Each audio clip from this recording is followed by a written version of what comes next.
Welcome to another edition of Wildcat Country. Eric Cohen and Shane Dale, and let me say this. That game on Saturday night was freaking fantastic. And yes, I stayed for every single minute of it. And if you saw my Twitter, X, whatever the hell it's called, if you saw that, I posted some pictures of people rushing the field. There is no embarrassment in rushing the field when the number 11 team goes down, Shane. What a thrilling night Saturday was. Well, I have to reciprocate, first of all, Eric, because when I was 1 point off in predicting the Arizona-Stanford game, because I predicted 21-19 and it was 20-19, I think it was, or 21-20. You gave me my props right away, right off the bat. So I'm going to do the same to you. You had Arizona 27, Oregon State 23, and you were way off. It was 27-24. 24. Seriously, outstanding pick. I'm glad I was wrong. You are very good at picking Arizona against the spread. I am not, although I'm gaining on you overall. But great pick and a great game. And yeah, it was. I'll tell you, and we're going to get into it, but I didn't really feel like until Arizona took the lead in the fourth quarter, like Arizona's going to win that game, because I felt like Oregon State was the better team at the line of scrimmage. On both sides of the ball for most of the game. They made some stupid mistakes that we'll get to that kept Arizona in it, but Arizona, imposed its will in the fourth quarter, and it was a really impressive. It was a good all around performance, but a very impressive ending to that game. So I thought, I was talking with my buddy who I went to the game with, and we're recording this on Sunday night, so that was one night ago. I wasn't sure who was the better team in watching, but I think they were very evenly matched. Yeah. And Oregon State was ranked number 11, if that tells you something. Do I think Arizona would go up against the likes of Michigan or Georgia? I mean, especially if Michigan knows their signs, probably not going to go well. But I think Arizona legitimately, and I'm not saying this to be a homer, is one of the 25 best teams in the country as of right now. Agreed. And we said that a couple of weeks ago that, yeah, but you can debate whether they should be in the top 25. They're not in the top 25 in the AP and coaches poll, even though they got some votes, which I think is fine. That there were no 3-loss teams at all in either poll. But are they playing as one of the 25 best teams in the country right now? Yeah. In other words, could you find 25 teams playing better? No, absolutely not. They're playing at that level right now for sure. And I think, there is if you were to ask me if Arizona were to play USC this weekend, who would win that game? I think we both would pick Arizona. In Tucson, yes. In USC, I think it's still probably a toss-up. But yeah, it's not an automatic loss Yeah, if we did like a power ranking sort of thing, I would absolutely put Arizona ahead of USC right now. I'd put Washington. Go ahead. Yeah, where would you put Arizona in the Pac-12 just right now before we get into everything? Washington and Oregon still ahead. I'd still put Utah ahead, even though they laid an egg against the Ducks. And then after that, you can debate Oregon State. If you want to say head to head, Arizona would be ahead, even though the game were in Corvallis. I don't know. I still think Oregon State probably overall is a little bit better team, even though Arizona got the job done in Tucson. UCLA, as of now, before this game, I would still put ahead of Arizona just because of their body of work. The thing that Arizona has going against them right now, in terms of rankings and the way they're perceived nationally, is that win over Oregon State is, as of now, by far their most impressive win this season, because Washington State is just fallen off the face of the earth. They've lost 4 in a row. They just got their butt kicked by a previously winless in the conference ASU team. So even though that was a dominating performance in Pullman and an outstanding performance on my birthday, which I really appreciated, it just unfortunately doesn't look as impressive now. So that win over Oregon State is now their most impressive win. And outside of that, it's tough to find one that really stands out. Fortunately, they have a chance to get another one this week and then a couple more before the end of the season. Shane, I hate to burst your bubble before we get into things. When you look at UCLA's body of work, as you mentioned, they have wins over Coastal Carolina, at San Diego State, North Carolina Central. They lost at Utah. They beat Washington State by 8 at home. They lost to Oregon State on the road. They beat Stanford by a lot, and then they beat Colorado at home. Arizona has a more impressive body of work despite the third loss. Maybe. If they had the same amount of wins and losses, I would agree with you. The fact is UCLA's lost twice. Arizona's lost 3 times. Yeah, but 2 of those games were in overtime, but a loss is still a loss. But look at the teams that Arizona has played. They have played UCLA has played Utah, Washington State, and Oregon State. Arizona has played 2 of those teams, plus USC, plus Washington, and at Mississippi State. The schedule strength right now for Arizona is significantly harder than what UCLA has faced. I would agree it's harder. I would not say significantly, even though I guarantee you 90% of the people who are listening and watching are siding with you right now. Which is rare. Yeah, which is but I think just because of Washington, because you look at Washington, I mean, that's a team that is a top 5 team that Arizona lost to by a touchdown. We don't know what UCLA would do against them. I don't know, offhand. They don't play this year, and they probably won't, because I don't think we're going to see UCLA in the Pac-12 championship game. Foreshadowing of picks later. All right, let's get right into it. First of all, before we get into buy or sell, let's get into Shane's standouts. What do you got for us? Well, I want to start off by saying welcome back, Michael Wiley, returning from injury, and even with as well as Jonah Coleman and DJ Williams have been playing. Jed found a way to get Michael Wiley involved, not just because he felt like he was obligated to, but because he's a damn good football player. He's still their best receiver at the tailback position. He had that 40-yard catch and run where I was sure he was going to get shoved out of bounds at some point, and then he just sped by everyone. And then the catch from the fullback position on 2nd and goal that sealed the win on what was a great play call from Jed. Jed's play calling for the most part was very good against Oregon State. He called a very good game for the most part. So that was a great call. It's like you have to count for Cowing and McMillan in the end zone. Then you got to deal with Wiley too. Great call. I'm going to mention the entire Wildcat secondary because I still yell at the TV for Johnny Nansen to please bring more pressure on 3rd and long, but he insists on rushing 3 forward most of the time. But the secondary forced 2 punts in the second half by playing outstanding coverage and forcing those punts in the fourth quarter specifically. So credit to them. And then related to that, on those punts, I'm going to mention Jacob Cowing, who had 2 outstanding punt returns in the fourth quarter that gave Arizona a short field both times and led to 2 touchdowns. Cowing reminds me more and more of Mike Thomas. He doesn't catch a lot of long balls, but he leads the conference in receptions. He's a capable punt returner as well, like we've seen. And on that final drive, I'll mention credit to Coleman and Williams for running the ball extremely well after they had been bottled up for most of the game. They ran 6 minutes off the clock. They forced Oregon State to take 2 of their timeouts on that final drive and put them in a situation where where our heart stopped for like 5 seconds on that onside kick. And then real quick as well, I mentioned Noah Fafita, but maybe not in the way you think. How about that punt from midfield? Oh, I was wondering, what are they doing? I was wondering if that's what they were going to do, because even for Jed, that like 4th and 11, they're not going to go for it here with this much time left. But that dropped Oregon State back to the 5-yard line and set the stage for Arizona's fourth quarter comeback. Great point. And that quarter was probably the most complete that Arizona's played all season, with special teams leading to defense, leading to more special teams, leading to offense. It was a dominant all-around final quarter, outside of Oregon's last-minute touchdown drive and that onside kick that almost made us sick. A great fourth quarter for Arizona.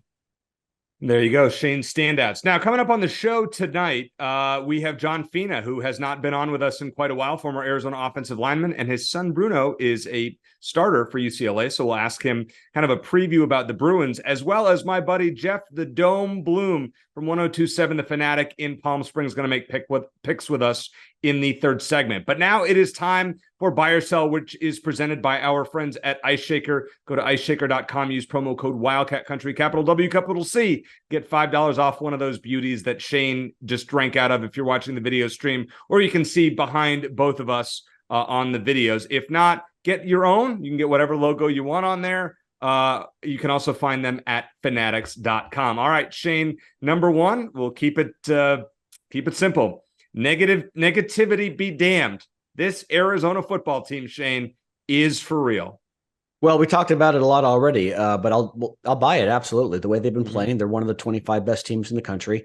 Still think they have some things to clean up. And Oregon State, I think, shot themselves in the foot a few times in that game, including the fake field goal attempt, where that was not as dumb as people are saying. Or it was dumber than people were saying, I should say, because I don't know if you caught it when Oregon State, the previous set of downs, when they kicked the field goal, they were going to do that then, and they got called for delay of game. And you can see that the kicker handed off to the one of the worst calls I've ever seen in my life. So they telegraphed that play, and then they ran it anyway, and there was no time. Like, even if they got in the first down, the clock would have run out. But beyond that, they had some couple of unforced fumbles in the first half. I think Arizona was the beneficiary of a generous roughing the passer call that led to their first touchdown. But with that said, yes, they are. If you look at the way they've been playing the last 3 games against USC, against Washington State and Oregon State. They have been one of the top 25, maybe even better than that, teams in the country. And they did it in the fourth quarter against Oregon State on every facet: offense, defense, special teams. I'll tell you, just to harp on this again, that Jonathan Smith call by Oregon State to do the fake field goal at the end of the first half was so moronic from such a good coach. I mean, it's one thing if you're on the 5-yard line, but when you're on the 15 or whatnot, like, what in the heck are you thinking? There's no logic to it. Well, like I said, he telegraphed it. When they were going to do the previous drive, and then they got called for delay game, and they settled for the field goal. But it's like they already tipped your hand in nothing else. You never run a fake field goal outside the 10-yard line. I mean, that's just craziness. And they should be sick that they lost by a field goal after that. They should be absolutely sick. Yeah. But with that said, go ahead. No, I was just going to say, everyone's saying, well, it would have been gone to overtime or whatever. If the game would have played, the game would have played out differently. So, but with that, yeah, you take the points there for sure. You go into halftime with a lead on the road. And I don't want to take anything away from what Arizona did. I just think, as we say in the corporate world, there are opportunities for improvement even as they continue to win. And hopefully they embrace that. You can say that on every team, Shane. With that said, what we have seen from Arizona, there is I did not see one thing last night that I was upset about. I thought we were playing a really good football team and hung in there and obviously pulled out the win. It was an incredible feeling to watch Arizona beat a ranked team in Tucson for the first time in 5 years since Justin Herbert and Oregon in 2018. That's right. I mean, this Oregon State team is good. Yeah. And Arizona hung with them, and Arizona was better than them at the end of the game. I don't know what's going to happen in the final 4 weeks, and we'll talk about that. But this team is legitimate. They have already exceeded my expectations to this point. Give me 2 more wins. I don't care who they're against. Obviously, we want one of them to be ASU. I'd love to see 4-0, but give me 2 more wins, and then everything else is gravy, because this team has gone above and beyond to beat Washington State like they did and to beat Oregon State. When we looked at the preview of this schedule, Shane, I said Oregon State I could see, but I did not think they'd be number 11 at the time when they did that. Washington State, I said no chance. I thought Washington, maybe they hung in there against a team that's undefeated and in the top 5. USC, this was a game that they should have won. These last 4 games for Arizona after that Stanford debacle, which they should have lost, have been absolutely phenomenal. This team is for real. I hope they prove it again on Saturday night. Okay. Number 2, Shane, there should be no quarterback controversy again anytime soon. Yeah, easy one. And I don't think there really is, even though Jed is probably going to keep saying they're both available. We'll see, etc. It's going to be Noah until he gets hurt or he just falls off the face of the earth. So no, there's no quarterback controversy. The only thing I'll say is that, I think Noah Fina is definitely the way to go. He's been fantastic overall. He made the one mistake, the one bad pass against Oregon State. There were a couple of plays like where he's the safer choice because he got sacked, and a couple of plays where Jaden DeLora probably could have escaped pressure and run for a first down or more, or he could have just decided to chuck it down the field.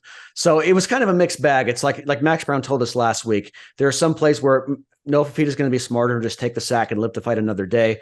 But there are other times where Jaden DeLora probably could escape pressure and actually make a play. It's still a net positive. The turnovers have been few and far between. He's only turned over 3 times since he became Arizona starter. So you roll with him. I think that the chemistry with him and the rest of his teammates all his teammates is great. I think I know he's got that rapport with T-Mac. I think maybe he looks for him a little too often and forces the ball into him a little too often. But going back to your question, no quarterback controversy. It's Noah Fina the rest of the way unless he gets hurt or just has an awful game. Yeah, I don't think there is either. I think we can I don't think even Jaden DeLora probably knows at this point, you know what, this is Noah's team unless he is awful or gets hurt. And awful for a long period of time, not just one game. All right. Number 3, Shane, let's talk revised expectations. What is realistic, aka 8 wins, and what isn't, aka a Pac-12 title game appearance? Why don't you give me your realistic over the last 4 weeks and maybe not realistic? Yeah, it's funny how expectations change. I predicted Arizona was going to win 5 games before the season started. Now, obviously, if they finish with 5 wins, it would be extremely disappointing, and none of us would feel good about the way we would go into next season. So as far as expectations, you look at their last 4 games, I think you could argue that they're all coin flips. Even the ASU game, just for a number of reasons, including just the unpredictability unpredictable nature of that game. ASU's actually been playing decent football the last several weeks, and Arizona hasn't won in Tempe since 2011. The Colorado game looks like a game Arizona should win as of now, but it's in Boulder. Who knows? And then UCLA and Utah are ranked teams coming into Tucson, where it's probably going to be even in Vegas on both of them. Utah would probably be favored at this point by a slight margin. I know UCLA is favored by 1.5 right now. So if you look at it like the last 4 games are coin flips and you say, okay, they should win 2 of them. And I think 7 wins is still realistic. I think, look, they can run the table if they get hot. There's no reason they can't. But I don't think it's fair to expect that. I think 7 wins with a bonus 8th win, again, provided that one of them is against ASU, because that is, like Dick Tomey said, it's a season in itself. I think that 7 or 8 wins, as long as one of those is against ASU, would be fantastic from my perspective. Yeah, I think 8 wins would be phenomenal. I think if Arizona goes 3-1 down the stretch, I would be absolutely thrilled. I have a hard time seeing 4-0. I can make it. I can make an argument for each game individually, but at some point you just have to think that there's going to be, a close game that doesn't go Arizona's way. We'll make our picks at the end of the show. We'll see if you have turned the corner on Arizona and are picking them this week or not. You guys can probably assume which way I'm going to lean as far as Arizona or UCLA. But I mean, on the road at Colorado, what's the weather going to be like there? We don't know what that is. The Utah game. Utah is generally a better team at home than they are on the road, with the exception of what happened against Oregon on Saturday, where they got smoked. Was it 35-6, 30, something like that? Yeah. So I mean, that's a winnable game. And then ASU, they have some momentum. Will they win another game before they play Arizona? That with obviously they're not going to a bowl game. They weren't going to a bowl game to begin with. If you look at ASU's schedule, Arizona is their, I don't want to say easiest opponent, but for lack of a better term, it is, because they play nothing but ranked teams until the Territorial Cup. Well, I mean, their schedule is brutal. They're at Utah, at UCLA, home Oregon, and then U of A. So yeah, I mean, it's a good thing they got their win against Washington State out of the way. They're the last FBS team to beat an FBS team this season.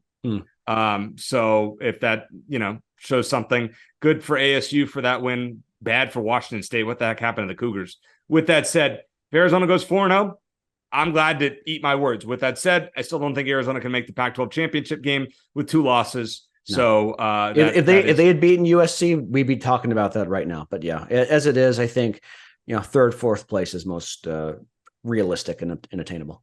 All right, so I want to touch the next one. I want to touch on the Arizona Stadium atmosphere, which you saw it from home. I saw it, obviously from the stands. I want give me your opinion just from home. What did you think on TV? Just your thoughts on it. Yeah, well, my evening was, I am a fan of all the Valley sports teams except for the maroon and gold guys. So I'm a big Diamondbacks fan. And so I was watching game 2 of the World Series and enjoying that. And then I switched over. I was recording the Arizona game, so I was a little behind when it started, on fast forwarded through the commercials and halftime and finally caught up at the end. So it was, on one hand, it was great that we got the national TV exposure on ESPN. There were no other interesting games going on unless you're a big Mountain West fan. So that was, if you wanted to watch football, that's the game to watch. And a lot of people, just general sports fans who were watching the World Series, the Diamondbacks pulled away late, maybe 8th inning, they're saying, oh, the Arizona-Oregon State game is about to start. Let me flip over to that. So hopefully that helped in terms of the ratings. My problem was ESPN's production in that game was absolute garbage. I don't know if you went back and watched any of it. I saw parts of it. But I don't put it on the commentators. It was they were bad team. Too. Well, maybe, but there were mistakes made in terms of the production staff, which I think went off to a dispensary in Tucson before the game, because they were running promos at the wrong time. The graphics didn't match up with what the guys were talking about. When they ran instant replay, the replays weren't queued up and they were going in reverse or stuck. It was just a mess for a game that ESPN valued, because they had a sideline reporter there. Jed Fish was interviewed after the game with the sea of fans on the field, which was a great look. But the production quality stunk. But even with that, it was great to see Arizona get a primetime game, get a primetime win at a time where, if you wanted to watch a good college football game, that was your only option. Yeah, I thought, I saw a little bit of the production. It was like, God, the announcers were Rod Gilmore, not a fan. They weren't great either, but I think that it really started with a production team because they just sounded like they were off and like they were getting, because you're getting words in your ears all the time if you're doing commentary, and I think the producers were just not on their game. All right. With that said, the in-stadium environment, I was a little disappointed that it wasn't a sellout. Obviously, I mean, this is a really good Arizona team. What more do you want? Maybe if it was earlier, would it have been a sellout? Are tickets too expensive? I don't know what it is. That place needs to be full. That's number one. Yeah. With that said, the crowd in the fourth quarter was as loud as I can remember. I mean, outside of the ASU game last year, in a long time. It was a spirited crowd. They actually stayed. They stayed. Everybody that was there stayed. There was a lot of Oregon State fans, by the way. There was a lot of orange in there. I thought the stripe out was stupid. It didn't look good on TV. It's just not. Just pick a color. You shouldn't do white at home. This isn't Penn State. I think if you're going to do that, you have to be sure that you're going to have a sellout. Or just like for basketball games, it's one thing. But if you don't have a sellout or close to it, it just looks bad. And I thought the little that I saw on TV, especially with the Zona Zoo, they didn't do the stripe out part either. So I just thought it was unnecessary and kind of silly. Yeah, I'm not a fan of the stripe out. With that said, I thought the crowd was very raucous come the fourth quarter, and I was impressed. And I hope now let's talk about it. Let's segue into the next one. I believe, Shane, that homecoming needs to be an earlier game.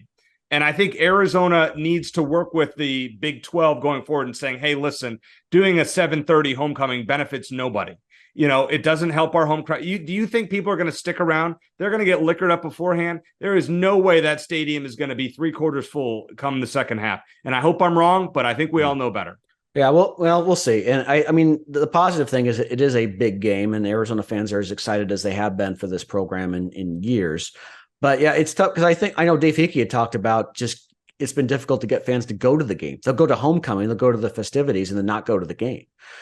So then you get them there, and then you have to keep them around for the fourth quarter. But as we saw, as you saw specifically in the Oregon State game, it's a close game late. It's interesting. Fans will stick around. And I think that the Washington game, the one I went to with you, it was close, but it wasn't. It really wasn't in doubt late, and a lot of fans left early. Yeah. So that was kind of unfortunate. If more fans had stayed, maybe they have a better chance for a rally. So I think a lot of it's going to depend on the score of the game. But it does. I do have hope seeing that fans are like, okay, it's a close game against a ranked team. I'll stick around and see what happens, even though it's late. I would certainly hope so. If you're going to the game, I know for those who like to imbibe, enjoy yourselves, but please find a way to stay and be a part of the action.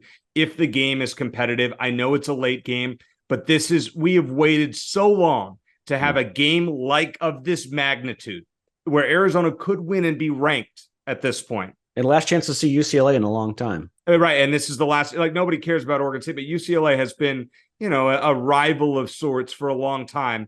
You're right. This could be the last time in Arizona Stadium in decades, if not longer, maybe our lifetimes for all that we know. Yep. You know what? Show up, show out, give this team the support that they deserve after what they've done lately. So, but I think doing a late telecast, I think it's embarrassing. With that said, I want to suggest one other thing. What I think the athletic department should do eventually, Shane, call me crazy, is I think they need to block off certain amounts of certain seats and not sell them, because you want to make the demand more. You want to make it that the seats or the tickets are in a higher demand. That I think maybe the stadium, and I know they've reduced it a little bit, but I think it still might be a few thousand too big. You want to make it, if you made it 45,000, people are saying, I got to be there. I got to be at this game. Yeah, but the stadium does still sell out for big games. I know it's been a while, but Arizona hasn't been very good in a while. Like I've said many times, Arizona football fans behave largely like Valley sports fans. They'll like the Diamondbacks fans are right now. They'll show up when the team is playing well. And I think the UCLA game is going to be a sellout or very, very close to it. And I think that if Arizona is ranked next year and they get off to an undefeated start, you're going to see more sellouts next year. So winning is what takes care of it. And that stadium is capable of selling out. It did during the Mike Stoops era, it did during the Rich Rodriguez era. It probably even did it early during the Kevin Sumlin era, even though it's kind of hard to imagine that at this point. But I don't know about that. I think that it's about the right amount of seats, and they keep winning, the fans will show up. I certainly hope so. Now let's transition to basketball just for one point before we bring on John Fina. So we're recording this on Sunday night, the 29th. Arizona plays New Mexico Highlands in their final exhibition game on Monday, the 30th. Then they open on Monday, November 6th, hosting Morgan State before the game at Duke on November 10th. Now we'll talk about the Duke game next week. So we'll probably end up recording, I would think, in between, the Morgan State game and the Duke game, but maybe beforehand. Who knows? See. All right. So, I mean, there's nothing that we're really going to take away from a scrimmage, but just one thing I want to point out. Henry Vasar is out for a bit of time. There was an Arizona golf tournament that was being played on the outskirts of Tucson in Marana. On Friday, I had a friend who played in it, and Vasar was fooling around on the golf cart with another Arizona player. I don't want to speculate who that is, and flipped it and dislocated his elbow is what the rumor is. Do you think this is the end of Henry Vasar's tenure at Arizona? And truthfully, does it matter, Shane? Well, it reminds me of Kirk Kriisa, who missed a game because he was goofing around before the game. And then I don't know what it is with vehicular accidents in Arizona athletes, because remember Raymond Polito, he falls off his bike a day or two before the season opener, and then he's barely played since then. So I don't know. I was really, and we still might see him later in the season, but I was really hoping to see what he could do in year two, give him another year to see if he can fit into this group. With that said, that they certainly have enough talent to where they can, they can roll 8 or 9 deep without him. And so I don't think it's going to make or break their season. And certainly hope not, but it's disappointing. And it's just stupid. And it's like something, you just roll your eyes at that sort of thing. It's like, really? Come on, be safer, be smarter. I do not believe Henry Vasar will get much action this year, and it's disappointing. But Krivas, that is Arizona's backup big man now. I would believe so. Outside of Johnson and Ballo, expect Krivas to have a much bigger role, maybe than I expected. Maybe some of you expected it, but more than I expected. Vasar, just disappointment. I really thought he could be a player, and this is another unfortunate aspect of his tenure where he just looked lost last year. So we'll see what this basketball team looks like. We'll make some picks on the Arizona Duke game and next week's show. But coming up first, let's find out a little bit more about UCLA from John Fina here on Wildcat Country.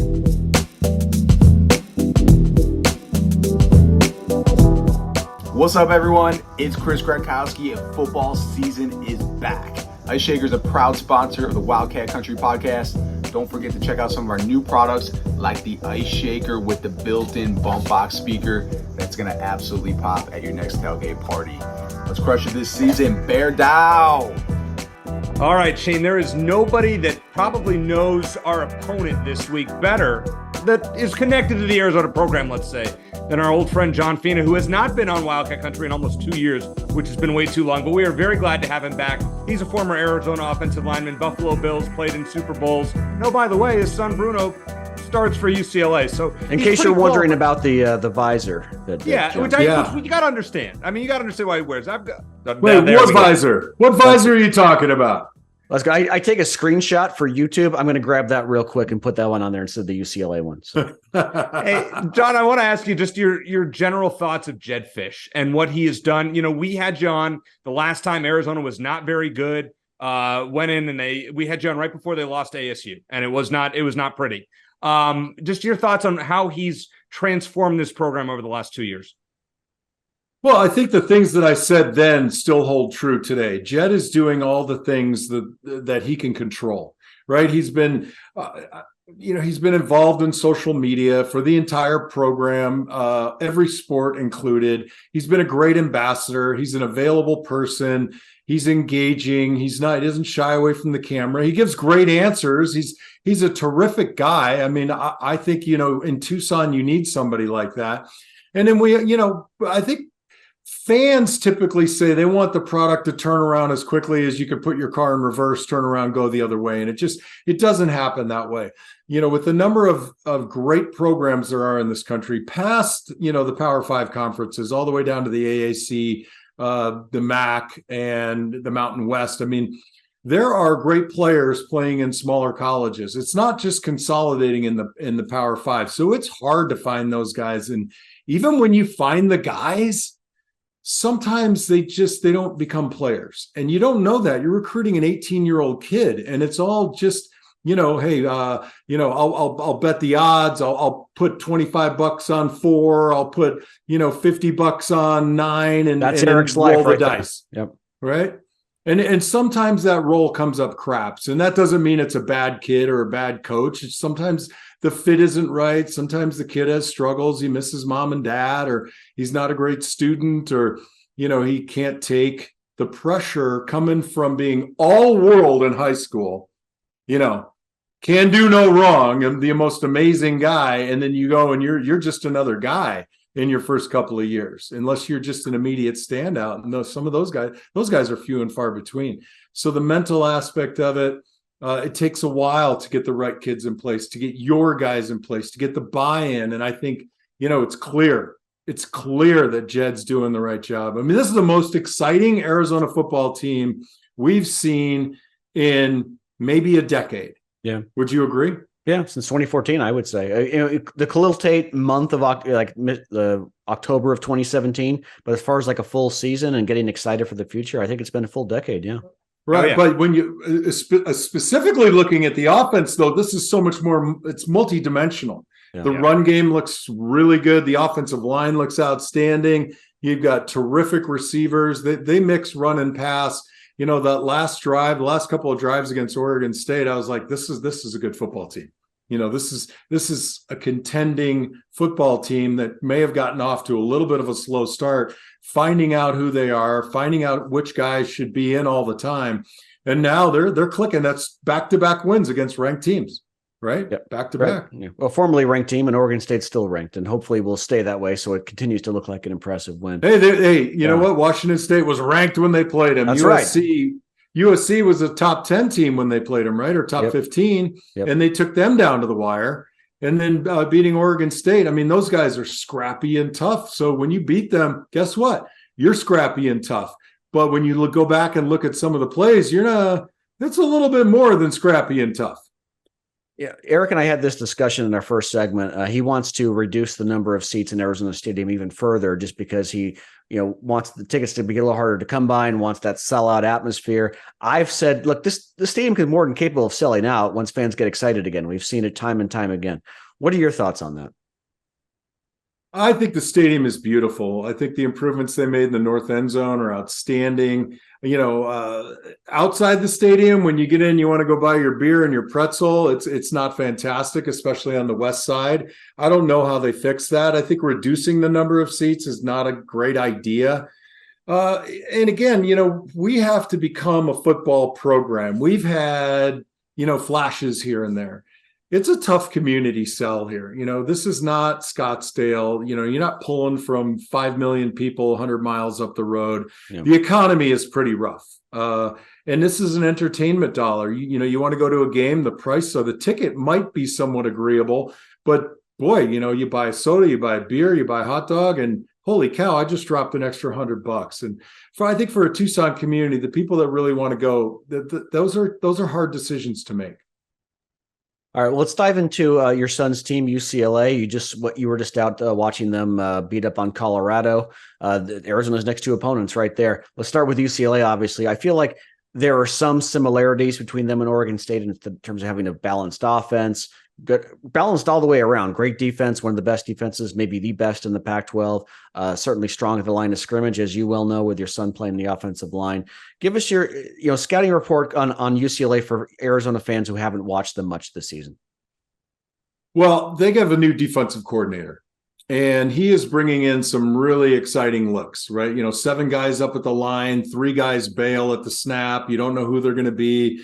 In the last game, if you go back, if you recorded it, they brought the Murphy twins in at 3 technique. So you got defensive ends rushing guards, and Latu is an incredible player.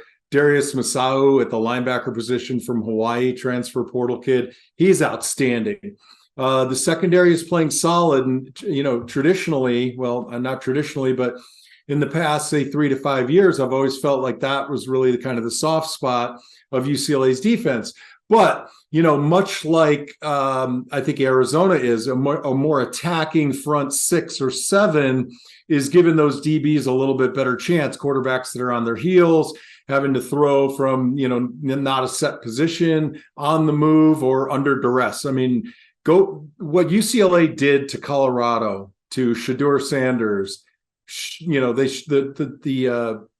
The sheriff should have been outside the locker room arresting the front 6 from UCLA.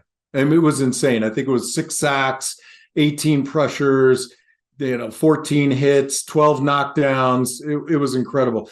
UCLA had 4 turnovers in the first half, 0 in the second. Colorado didn't turn the ball over, and by the fourth quarter, halfway through the fourth quarter, Colorado was -4 yards rushing. -4. Now, on the other side of the ball, UCLA started that freshman, and he's a great kid, and I think he's going to be fantastic. A little too early for Dante, made some mistakes in the 2 losses. He threw 3 picks. Both of them each had a pick 6 in the game against Utah and Oregon State. Tough deal. So the quarterback position, Ethan Garbers is starting now. He's looking pretty good. Colin Schlee, the transfer from Kent State, also getting in, looking pretty good. Offensive line is playing solid. They're gelling. Bruno Fina is playing pretty damn well, solid football. But they are a run-first team, and they have a pretty exciting running game. I think they ran for 236 yards yesterday, including the quarterbacks, which was impressive. It's a good-looking team. As long as they start competitively. They don't do well coming from behind. All right, so that's fair. So if Arizona jumps out early on them, that's what we're looking for next week. Now, as far as I've seen with UCLA in the limited amount, it's Dante Moore, as you said, a lot of potential. Garbers brings that, I would say, as you said, kind of the consistency there. When it comes to the on the lines of scrimmage, from what you've seen from Arizona, obviously, we know you have some bias. Do you think Arizona is seriously outmanned against UCLA? Do you think it's close? What's your take on the lines of scrimmage?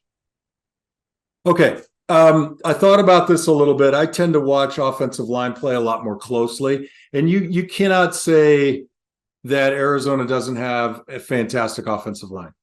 I mean, anchored by the 2 tackles, and then from guard to guard, they play very solidly. That is a very good offensive line. On the defensive side of the ball, aside from some good playmakers at the linebacker and safety position, they don't really flash, but they are lunch pail guys. I mean, they play with great energy. Nobody really pops out in my head as, wow, this guy is, first, second round pick to the NFL. But that doesn't matter, right? This is college football. You're trying to win games. You're trying to get 11 guys to believe in a system and to really just exert the plan and the philosophy of the defense on each down. And I think Arizona's doing a really good job of that. Now, offensively, holy cow. I mean, their blend of pass and run and getting the ball into the running back's hands in the passing game it's really fantastic. I mean, they're scoring points. They're stretching the field.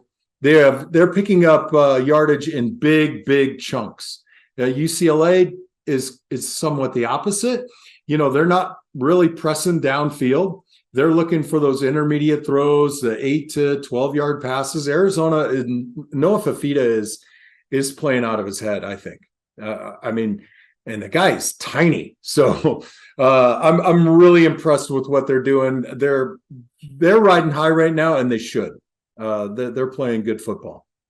If you were to give one key for Arizona has to succeed in this area to win on Saturday night, what is it? I think they have to score on their first 2 drives. Okay. I mean, they have to figure out the UCLA defense and score on their first 2 drives, whether it's 2 touchdowns or a touchdown, a field goal. That's a must. Okay. If they let UCLA score first, get up by 7 or 10, I think they'll gain a little bit more confidence. It's just best, and I say it to everybody: start fast. You got to start fast in the Pac-2. I mean, these teams are so explosive. It ends up becoming kind of a trade blows kind of thing, right? We score a touchdown, they score a touchdown. Last guy to have the ball is going to win the game. Waiting for somebody to make a stupid mistake, and the reduction of stupid mistakes lends itself to higher scoring games, which is what you're seeing Arizona do. UCLA hasn't scored a lot, but they've really been pounding offenses with their defense. So, we're going to be tailgating.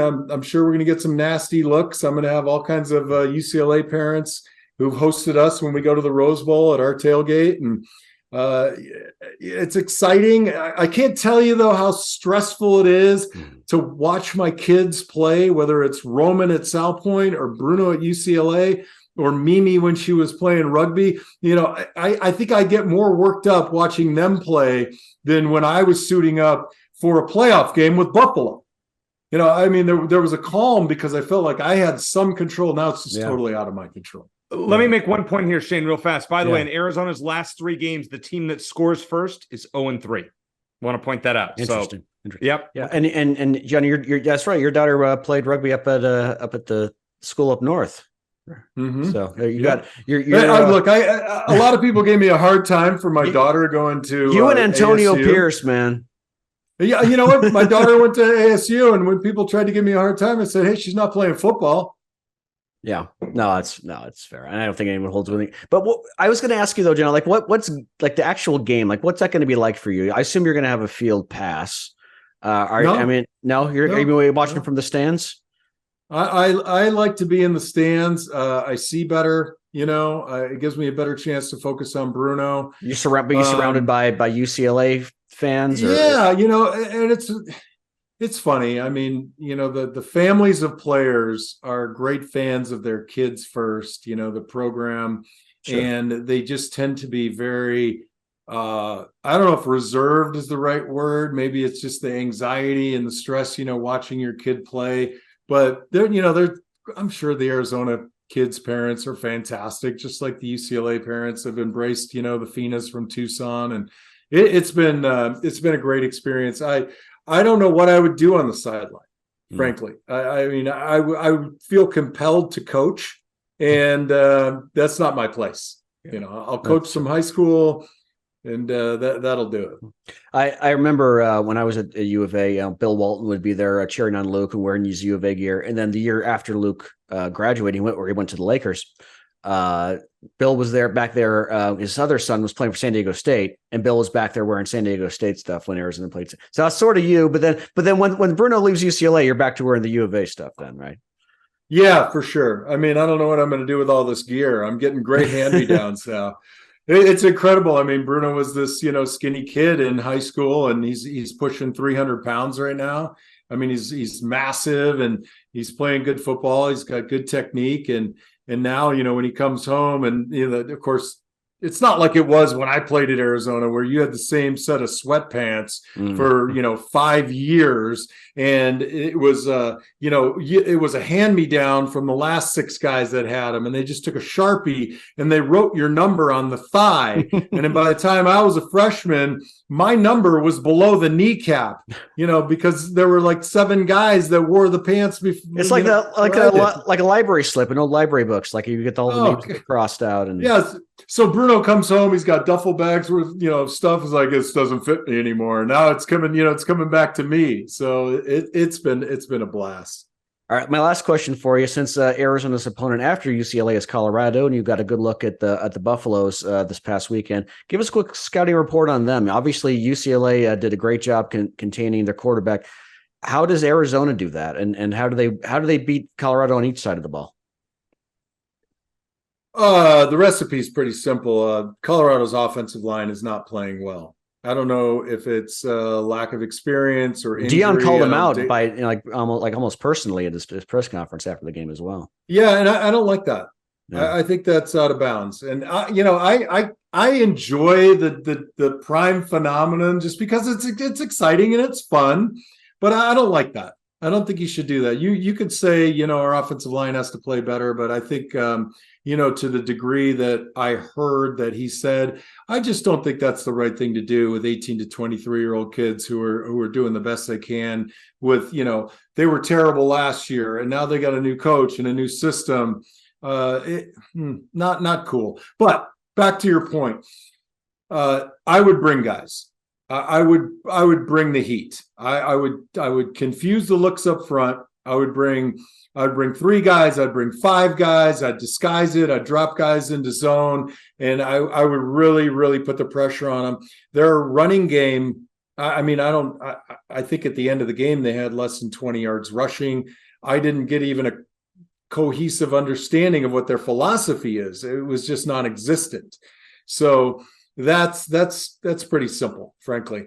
And then on defense, the Arizona offense shouldn't really have that difficult a time. I think his kid is a pretty good player. Shiloh's a good player. Travis Hunter is a good player, but beyond that, I don't think that there's anybody that really stands out. And right now they're a little bit dejected. If they lose again, I think they play next week. I think they came off a bye. I think the bloom is off the rose a little bit, and Arizona should take advantage of that. I don't even know, is the game at Arizona or is it in Boulder? They're going to Boulder, yeah. All right. Well, I still put Arizona up by 14. Okay. Well, listen, I picked Colorado at the start of the year. I got a lot of heat on social media. How dare I pick? I could change my pick. It was just a preseason prediction. I didn't think Arizona would be this good. I thought Colorado would be what they were. I didn't think they'd start out as hot, but so be it. That's good preview. All right, 2 more questions for you. First of all, you are an assistant coach at Sal Point for football. Arizona formerly had a couple of defensive linemen that were committed to the program that aren't anymore in Will Height and rushing. Just any thoughts, anything you can tell us about that, just from your perspective? Well, I can tell you that the recruiting is never over. So I don't get into the heads of kids. It's not my place. They're wonderful kids. Their parents are great people. They're great families. So something happened. I can't begin to guess at what that is, whether it was an outside force or something that they felt from the University of Arizona. And I don't want a 17 or 18-year-old kid to have a 54-year-old man coming up and, quizzing them and harassing them and putting them under the spotlight. It's just not my place. It's hard to really say what happened. In the long run, had Fish been here and recruited Bruno, I would have enjoyed watching my son in Arizona Stadium and being able to go to all of the home games and then add 1 or 2 away games. And as it sits now, it's more challenging. I'm just not going to Pullman. I am not going to Oregon. It's just not going to happen, right? It's too much damn money. And, I got Roman playing now. He's got 1 more year as a senior. So, they lose out on that. But so it had to be a very compelling reason. If it was on the Arizona side, I just hope that the kids and their families were honest with them and said, this is the reason for our flip, maybe take it to heart for the future. It's hard to say. Looking at the way Arizona's been playing recently, those 2 guys, whether they sat 1 year, they'd be playing their next year, or they'd be playing as freshmen. These are made kids with terrific skill sets. I'm sad that I'll have to watch them wear, purple, and I'm not even sure if rushing has decided yet. So, Oregon, the rumor is Oregon with the NIL money, obviously there, and then Will Height. I've heard the rumors that he could come back to Arizona, but Washington is also strongly in there. You probably obviously know of that, mm-hmm. But I wanted to ask you about Roman, because your son is class of 2025, but he's also a star pitcher.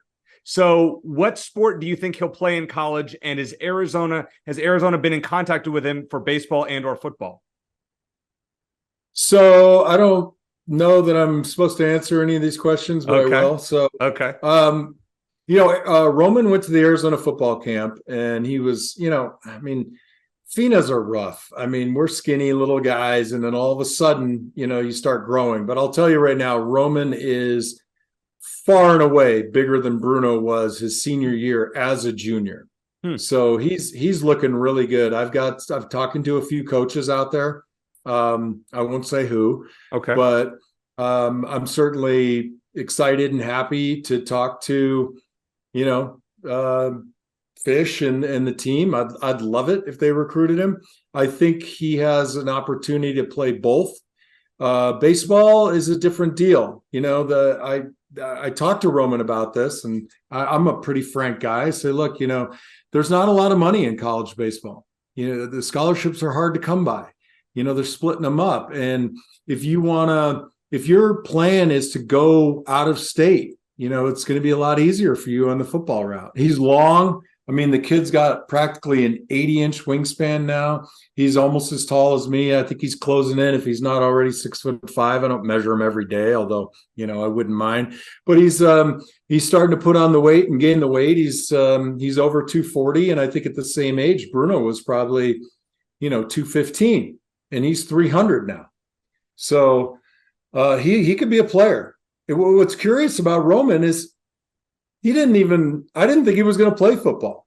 3 weeks before his freshman year, he says, Dad, I want to play football. And I'm like, oh my God. So now I'm in a rush to make the kid an offensive lineman. He's got great feet from, being a karate kid. He was in karate, he did ladder drills. He's got amazing feet. And now he's just learning the nuances of being in the game. He didn't start the season, but an injury to a really great kid put him in the starting right tackle role. He started 3 games. They just beat Saguaro the other night. There were some coaches there from another school that most Arizona fans don't like. And they got a good look at the kid. And he's long and he's patient and he moves well. So, I'm hopeful. I'm not the kind of dad that says, you're going to do this. You're going to go to this school. You're going to go. Look, it's your life, and I will support you in your decision. As long as you can tell me what your plan is, I will support you in achieving your goal. And smart kid, he's all of the advanced placement classes, he's probably, 3.85 GPA. So you never know, the Dukes and Northwestern, Stanford and Yale, you never know. Well, if there are any Arizona assistant coaches who are listening, there's a kid in 2025 we'd not like to have on the roster. I think Shane and I will be rooting for that. But John, great to talk with you. Been a couple of years, so we're glad to have you back on. Enjoy the game on Saturday. We know you will be somewhat conflicted somewhere across the board, and I'm sure we'll have you on again here soon. Well, listen, guys, don't be shy. A couple of your competitors have me on fairly often. I'm available by phone or by video. I'll call Brendan Carroll and make the job easy on you, and we'll see if we can get Arizona to give Roman a good, healthy look.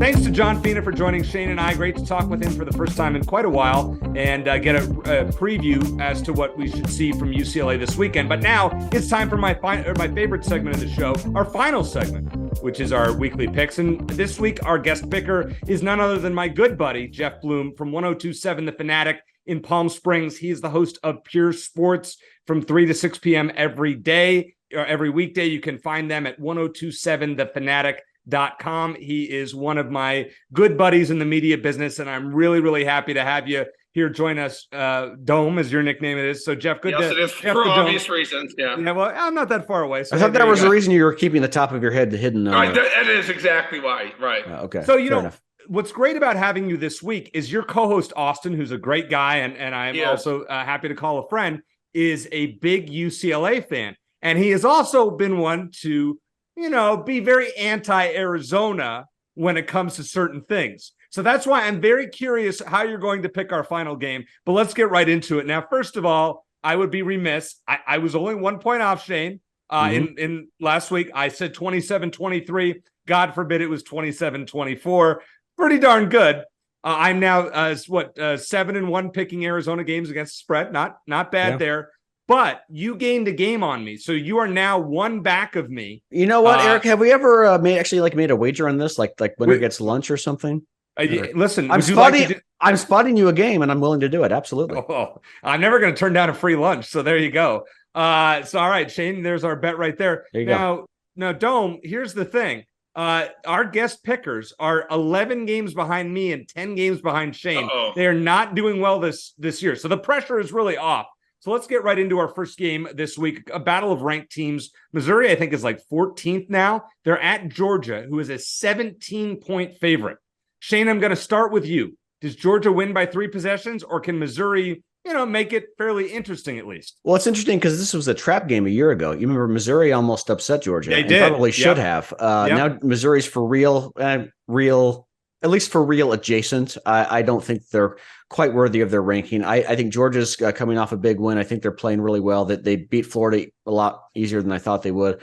I think Georgia finds a way to win and cover at home. Jeff? The Tigers are averaging 35 points a game. I don't think they win this game outright, but I'm going to lay the points. I'm going to take the points and take the Missouri. Yeah, I'm going to take the points as well. I think that's a great call there. I think they're going to, based on what Shane said, I think this one's going to be closer. I could see it around 10. I think this spread is a little inflated. Now, mind you, we're recording this on Sunday night, so these are initial spreads. These may change throughout the week from when you guys are listening, but Jeff and I are going to take Missouri. Shane will take Georgia. All right, game number 2. It's Bedlam, and it's not played in late November. It's played at the beginning of November, which is kind of weird. Yeah. Oklahoma is a 7-point favorite at Oklahoma State. What are you leaning, Jeff? Which way are you leaning? Oklahoma or Oklahoma State? A couple of years ago, Oklahoma State won in Stillwater. I really like Ollie Gordon, the running back for Oklahoma State. I'm going to take Oklahoma State and the points. I don't like the way Oklahoma's playing right now the last couple of weeks. Shane, how about you? Yeah, I think Oklahoma's due for a loss. I was a little surprised it came against Kansas, even though I think I took the points. You did. But I think now that they've got that loss out of the way, I think it's the wake-up call they need. I don't think OK State's as good as they think they are. They're almost ranked in the AP poll. Maybe they're going to be ranked in the college football playoff poll. I think Oklahoma wins, and I think they cover.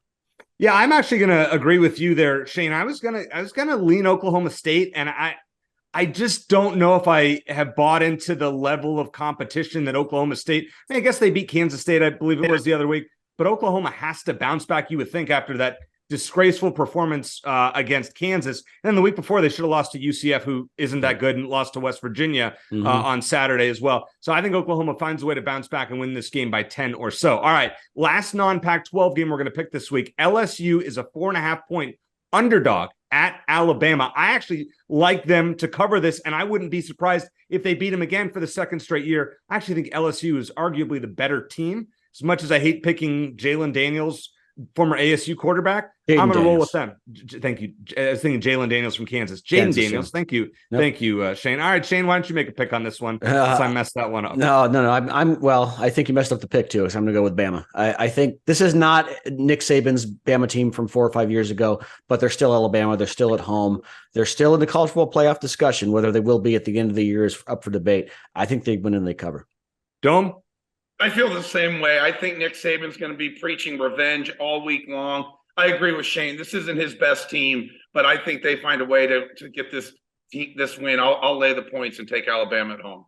One of the picks that I got right last week was Cal against USC, and they probably should have beaten USC, who's broken, and we'll talk about them a little bit later on in this segment. But Oregon is a 24.5-point favorite over Cal. Utah was my favorite pick last week, and Oregon just absolutely smoked them. I'm rolling with the 24.5. I think they win by over 30 at this rate. No offense to Cal, but I think the letdown effect is real. What do you say, Jeff? I agree with you 100%. I think Oregon's rolling right now. Cal scoring 48 against USC that doesn't impress me because USC's defense is so awful. So I'll go ahead with you. I think Oregon wins big. I'll lay the points and take Oregon. Shane? Yeah, I think Cal's near upset was more about USC being atrocious. I do admire their guts for going for 2. What everyone's asking Jetfish to do that against USC didn't work out. With that said, Oregon's rolling. They're probably, even though I think Washington is their number 1 in the conference, I think Oregon is probably the best team in the conference at this moment. They're at home. I think they cover. I'm not really sure what to make of this next one. Washington State, who's lost, I think, 4 in a row, including the ASU yesterday. That was disgraceful. Is a 13-point favorite over Stanford, who gave Washington a pretty good game on Saturday night. I'm going to roll with Stanford here, not confidently, but this line is kind of fishy. And is Washington State broken? Shane, what do you think?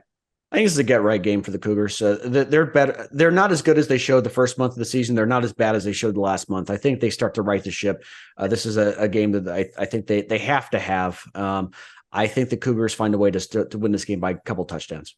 So they cover. Yeah, it's been a long season for both these teams. 2 conference wins between the two of them. I don't know who's going to win this game, but I don't like that line of -13. I'm going to take Stanford. Fair enough. That makes sense. Now, here's another weird line. Oregon State, coming off that loss to Arizona, is at Colorado and favored by 13.5. Shane, I'll start with you on this one. What do you like here? That's interesting, isn't it? And Oregon State, as you saw, is not the same team on the road, not taking anything away from what Arizona did, but home field's a big deal for them. Colorado, not as good as it's kind of like Washington State, not as good as everyone in the national media thought they were the first couple games, but not as bad as we've seen the last several weeks. I think Oregon State wins a close game, but a close game. I think that I agree with you. The line's a little too inflated on that one. All right, Jeff, what do you say? I agree. I don't like the line. I think Colorado, they've lost 4 out of 5. I think Coach Prime has his team ready to go at home. I don't know if they win, but I think they definitely cover. See, I actually like Oregon State here to win this game by multiple touchdowns. I just don't see Colorado shutting down that rushing attack. I think Colorado might be broken, and it's probably a good thing for Arizona. The last thing I want to see this week is Colorado get right before they host Arizona. I took enough grief, Shane, before the year on this show for saying that Colorado would beat Arizona.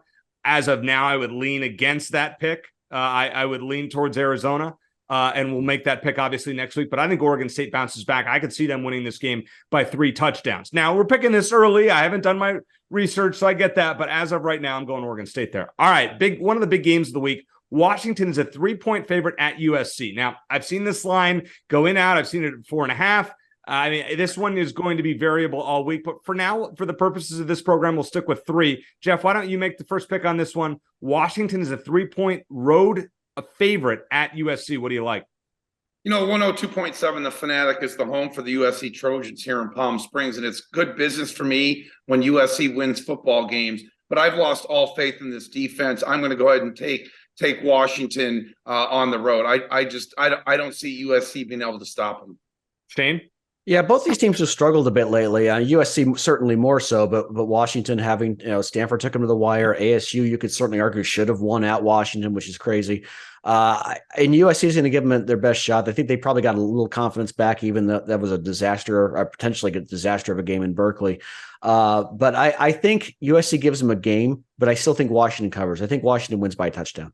Yeah, I would agree with that, Shane. I think that's a good assessment. I just don't see USC getting stops consistently against Michael Penix. And this is Penix's, I think, get right game, even though he had great numbers against Stanford. But on the national stage against USC, who people still respect for some reason, I have a feeling that Washington wins this game by at least a touchdown. So I'm with you there. All right, 2 more games to go. ASU, coming off that big win against Washington State, is at Utah, who's coming off that disaster against Oregon. And Utah is favored by 11.5. I'm going to go with the Utes here. I love picking Utah, especially when it comes to at home, albeit they let me down against Oregon. But when they are a double-digit favorite over a non-ranked team, they absolutely blow them out. They have covered every double-digit spread over the last 2 or 3 years at home.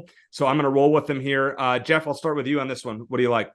Yeah, Utah has won 3 straight against the Sun Devils. I know that doesn't mean all that much, but I think Utah bounces back as well. And I'm not a fan of ASU.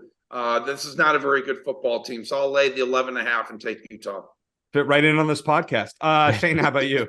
Well, I've taken ASU to cover most games. I think we picked this year, including last week. I picked them to beat Washington State outright.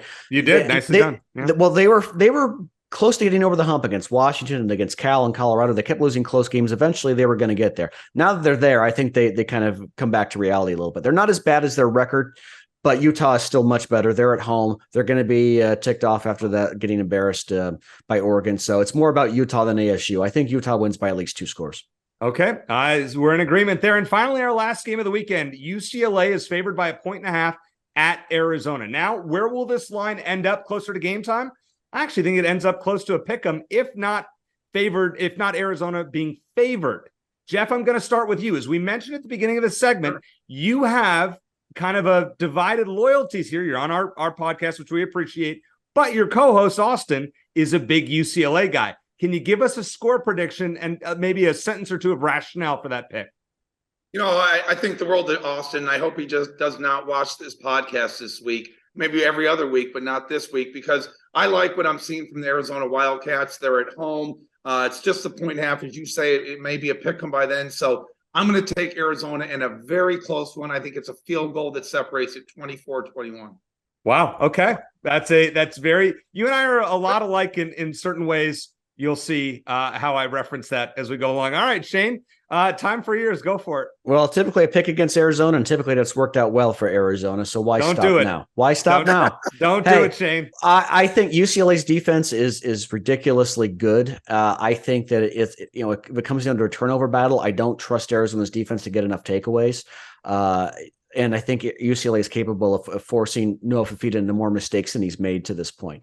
I think it's going to be a close game. It's going to be a low-scoring game. But I think Arizona also, as we talked about earlier, I think this game, the Oregon State game was as much about Oregon State making mistakes as it was Arizona winning. Not taking anything away from the significance of the victory. But I think UCLA is the better team. I think they're the more well-rounded team, and I think they're probably going to do better at the line of scrimmage on both sides of the ball collectively. So I'm going to lean UCLA to win a very similar score to what Jeff had, 21-20 UCLA. Okay, 21-20. Oh, so you're picking Arizona with the points. Yeah, I guess I am as of now. Yeah. Okay. All right. Fair enough. Listen, I was 1 point off last week. As I said, and I'm going to tout myself because I can't help myself. I said 27-23. It was 27-24. I'm 7-1 in picking Arizona games against the spread this year. My one mistake was picking Washington State a few weeks ago, and we saw what happened with a 44-6 result. I believe, Shane, that Oregon State has the better defense than UCLA. I've watched both teams. I believe Oregon State is a better team than UCLA. The letdown effect is real, but this Arizona team with a homecoming crowd, even though it's a late game, the crowd will be energized. I think Arizona wins a close one, low scoring as you guys have predicted. I'm going to say Arizona 24, UCLA 20. So only 1 point off from what Jeff picked. We're all kind of in that same ballpark, 21-20, 24-21, 24-20. What's the over-under on that game, Eric? It's still too early But that. Arizona typically hits the under, and they had to hit the under against Oregon State, did they not? They did. So Arizona has hit the under in seven out of 8 games this year, which is crazy to think about. The over-under in this particular game, the early over-under is 53.5. Wow. And the line movement is right now, UCLA, you're going to see this between a field goal either way, I think. I grabbed that under real quick. I think so too. And remember, you and I went to a game in 2019. It was a 20-17. Now, mind you, 20-17 Arizona beat UCLA. I think low scoring once again, and I think Arizona gets it done. You know what? Thanks, Shane, for picking against us. Maybe thank me for picking. It's been working, and I hope you're 7-1, and the only time you were wrong is because you didn't believe enough. So hopefully that trend continues. But I believe. Well, Jeff, we really appreciate you joining us. And for those of you who really enjoy good sports talk, check out 102.7 The Fanatic in Palm Springs. You can listen online. Thanks to John Fina for joining us earlier. For Shane Dale, I'm Eric Cohen. Thanks for listening. And as always, bear down.